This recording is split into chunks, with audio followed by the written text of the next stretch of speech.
Joshua Van taking on Brandon Royval in the UFC flyweight division. I've been going back and forth all week. Ever since this fight got announced, I've been going back and forth. Royval is a better grappler. He's a better jiu-jitsu guy. But Josh Van showed amazing takedown defense in Cody Durden fight, in the Ray Soria fight, in the Bruno Silva fight. These are all three grapplers in a row. Edgar Chairez has good grappling as well, able to easily defend his takedowns also. Josh Van has really mastered the takedown defense in the UFC. He's been looking amazing with his takedown defense in the UFC. And because he's so good at defending takedowns already this early on in his MMA career, he could just go out there, come forward, move his head, slip punches, and really just leg kick, body kick, hook, uppercut, left hook, right hook, and really just get inside. And because he's the more powerful guy, he's got great cardio, great pressure, great come forward attitude because he can defend those takedowns. Man, I'm going to have to go Josh Van. I am an absolute fan of Brandon Royval. I have been for quite some time. The first fight I've watched of Brandon Royval, let me find it, was his Kai Kara France fight back in 2020. His second fight in the UFC. I've been a fan since then. Dude has been having bangers on bangers on bangers on bangers.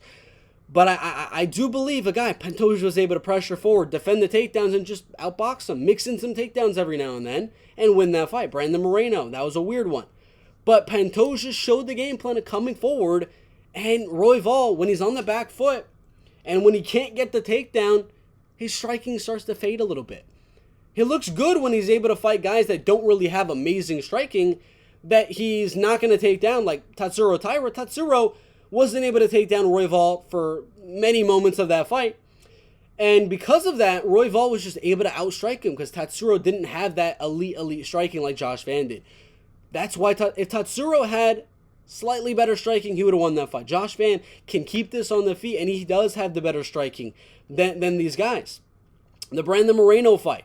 Brandon Moreno, hot take here. Joshua Van has better striking, better boxing than Brandon Moreno. I think Moreno's got slightly better kicks.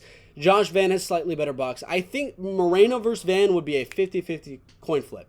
But I think the fact, and the reason I'm saying Josh Van has better boxing isn't because of technique, isn't because of anything like that. He just hits harder. His shots are more effective, and he throws more. Moreno throws a lot. Josh Van throws a freaking ton of volume. And I think Royval has some success here. Brandon Moreno had some success, made that a really close fight. But none of these guys are throwing volume like Josh Van does. I think Josh Van comes forward, lands some big shots, and continues to just throw. Pressure, throw. Never give Royval a chance to think. Defend the takedown. Stuff. And just throwing power and volume. He's Kai Kara France, but he's throwing more volume. Not as powerful as Kai, but he's got good power, and he's throwing so much volume. I got Josh Van, 29-28. He's an underdog on some of the bookies. He's the favorite on others. I'm going to count it as a dog pick. Josh Van, decision.